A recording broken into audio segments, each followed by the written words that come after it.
Mesdames et messieurs, bonsoir et bienvenue à ce 19h. Un projet pour réguler la migration des enfants vient de voir le jour ce matin à Bobo-Dioulasso. Lancé par l'ONG Save the Children, ce programme va permettre de mettre en place une base de données pour mieux gérer le flux migratoire des enfants de moins de 15 ans. La langue maternelle des Gans est en voie de disparition et l'association Camp Alpha tente par tous les moyens de faire revivre le Kanza. Cette année encore, elle a organisé la journée d'excellence du Kanza et mené des séances d'alphabétisation dans la langue maternelle des Gans. Mesdames et messieurs, une fois de plus, bonsoir. À Bobo-Dioulasso, ce matin, l'ONG Save the Children et ses partenaires ont mis sur rail un projet de régulation du flux migratoire des enfants. Ce projet va consister à recueillir des informations sur les entrées et les sorties d'enfants au Mali, en Côte d'Ivoire et au Burkina. Ces données qui seront recueillies devraient permettre aux différents acteurs de mieux faire face au trafic des enfants. Plus de détails avec Drissa Traoré et Ali Traoré. Ils sont tous membres intervenants dans la protection de la femme, de l'enfant et de la famille. Venus de Haut-Bassin, ils s'approprient ici à Bobo-Dioulasso un projet portant sur la migration des enfants dans 3 pays, à savoir la Côte d'Ivoire, le Mali et le Burkina Faso. Ce projet a donc pour ambition de promouvoir une gouvernance sous-régionale efficace contre le fléau. Le système d'information géographique qui va être lié à cette base de données, et ça c'est l'université d'Abidjan à travers l'Institut de géographie tropicale qui va nous aider également à asseoir aussi cet outil qui sera en lien avec la base de données et pour qu'on ait aussi la traçabilité des enfants qui passent soit de la Côte d'Ivoire, du Mali et du Burkina. Le lancement de ce projet ici à SIA marque en même temps sa vulgarisation sur le plan national. Et pour ce qui est de la collecte des données sur cette migration, le projet prévoit un mécanisme pour la prise en charge de ces enfants. La conduite de ce projet, effectivement, nous sommes sur le terrain également avec les services décentralisés et les services au niveau régional. Alors quand nous serons en face des enfants et jeunes qui auront des problèmes, notre rôle c'est de faire le plaidoyer, de les orienter vers les services, vers les projets qui sont chargés de la réponse.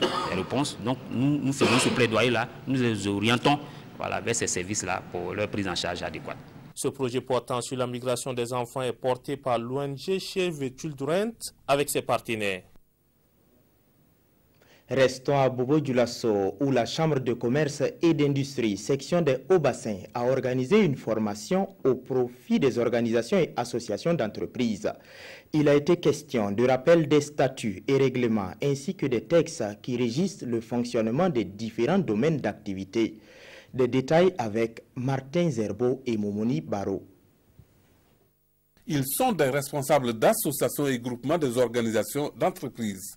Ces acteurs du monde de l'économie sont à la recherche de l'efficacité et pour cela, il leur faut une bonne maîtrise des textes qui réglementent les associations.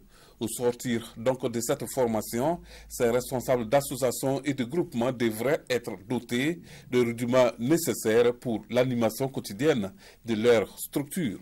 L'information et la formation, pour nous, la Chambre de commerce, nous sommes dans notre élément. C'est ce que nous avons comme rôle aujourd'hui à jouer. Ça veut dire que former nos bases, les apporter l'information juste qu'il faut pour développer des activités commerciales, les amener à comprendre quelles sont les évolutions des marchés et autres. En tout cas, ces cadres d'échange permettraient à tous de sortir avec des informations justes et nobles. Pour les participants, c'est une véritable occasion pour bien structurer les associations et groupements dont ils sont issus. Nous, en tant qu'organisation de la société civile, nous saluons réellement l'initiative de la Chambre de commerce. Ça pourra quand même contribuer à organiser mieux nos associations dans la ville de Bobo. Aujourd'hui, quand on voit les différents thèmes qui seront abordés à l'échange, ils sont vraiment importants. Les thèmes de la formation, organisation et gestion des associations et groupements professionnels, un thème qui va permettre aux participants de comprendre leur rôle pour mieux réussir leur mission. À Dédougou, 5 organisations humanitaires viennent de recevoir 5 tonnes de vivres et de matériel divers. Ce don est un accompagnement du Conseil régional de la Boucle du Moun. Il vise à renforcer les capacités des organisations et associations humanitaires pour mieux prendre en charge les personnes démunies. Le reportage est signé Yves Rwamba et Karim Ouedraogo. Environ 5 tonnes de vivres et un ensemble de matériel domestique, c'est le don que le Conseil régional de la Boucle du Moun a fait à 5 structures sociales de la région. Ce geste matérialise la solidarité à l'endroit des personnes vulnérables en ce début d'hivernage. L'ensemble des vivres, on a payé ça 1 million de francs CFA pour remettre à quelques groupes vulnérables. C'est une première fois et ça ne sera pas la dernière. Après ça, on va continuer à remettre les vivres. Comme nous sommes en début de saison, bon, nous voulons aussi donner à certaines personnes qui ne sont pas capables et qui sont un peu vulnérables pour pouvoir couvrir des besoins nutritionnels. Les bénéficiaires sont contents de cette générosité et remercient le donateur. Nous accueillons dans notre centre des enfants en situation un peu difficile qui sont hébergés et nourris sur place. Et nous n'avons pas tellement les moyens de notre politique. Donc nous pouvons dire que ce geste est vraiment à saluer et à encourager les autorités à faire davantage pour ces enfants qui sont vraiment dans le besoin. On demande de joie, de reconnaissance, de remerciement pour avoir pensé à ces enfants pauvres, orphelins et démunis. Merci pour ce qu'ils ont fait qui va nous permettre de nourrir ces enfants. Ils sont les enfants de tout le monde. Après la cérémonie de don de vivres, le Conseil régional a entamé sa deuxième session ordinaire de l'année 2017. Ouvrons maintenant la page culture de ce journal pour parler d'une langue en voie de disparition. Le Kanza, la langue maternelle des Gans, un peuple du sud-ouest. Pour empêcher cette langue de disparaître, l'association Kan Alpha a organisé la 7e édition des Journées d'excellence en Kanza. Au programme de cette journée, il y avait une compétition de dictée et de lecture en Kanza, ainsi que des séances d'alphabétisation. Le film de la cérémonie avec Bernard Kombelem et Isaka Nana.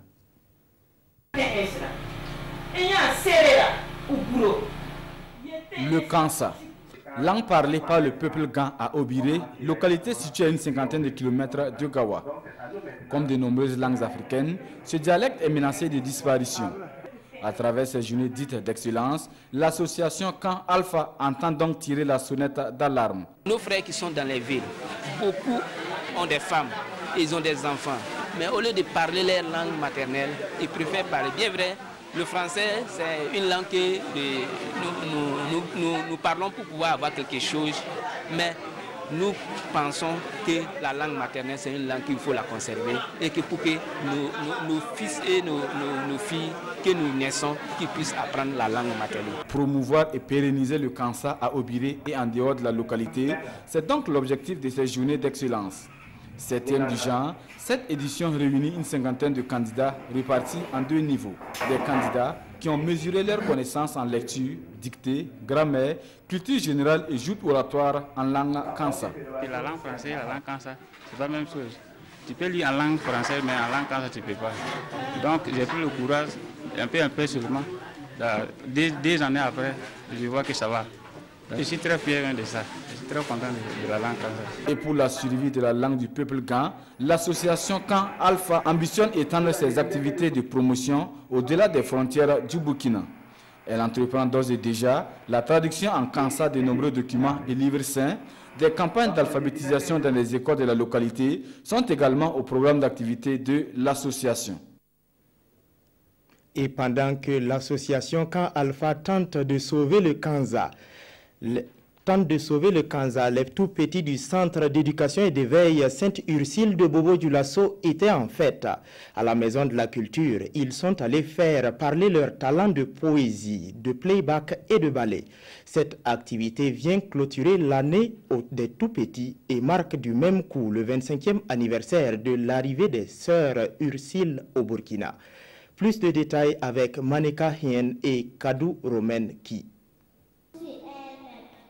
Playback, ballet, défilé de mode et poésie ont ponctué la fin des activités du centre d'éveil et d'éducation préscolaire Sainte-Ursule. L'éducation des jeunes, surtout des filles et les filles les plus démunies, c'est ça notre travail.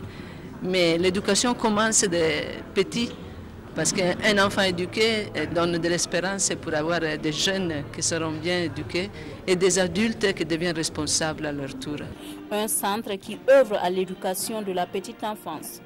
Cette cérémonie marque aussi le 25e anniversaire de l'arrivée au Burkina Faso de la congrégation des Sœurs Ursulines. La présence des sœurs ici, des Sœurs Ursulines, est une histoire d'amour. Je suis allé à Madagascar et au titre de la Caritas Afrique. Et le guide, c'était un laïc, lui aussi président de Caritas. Il m'a dit, Monseigneur, je vais vous montrer une très belle réalisation. Nous avons été et j'ai vu ce que les religieuses faisaient avec, disons, des enfants, des adolescentes, je crois de 500 enfants, non? Alors, j'ai été conquis et j'ai demandé à la sœur Emma, qu'elle repose en paix, mais comment est-ce que je peux faire pour avoir la même chose chez moi, dans mon diocèse? Elle m'a dit, écrivez à nos supérieurs. L'histoire remonte à 1992 et c'est ainsi que depuis le Madagascar, les sœurs Ursulines se sont installées ici. Et de nos jours, elles peuvent compter sur l'accompagnement et l'appui de leurs consoeurs burkinabés. Ainsi prend fin ce 19h. Merci pour votre aimable attention. L'information revient à 20h avec Peggy Ouedraogo. Bonsoir.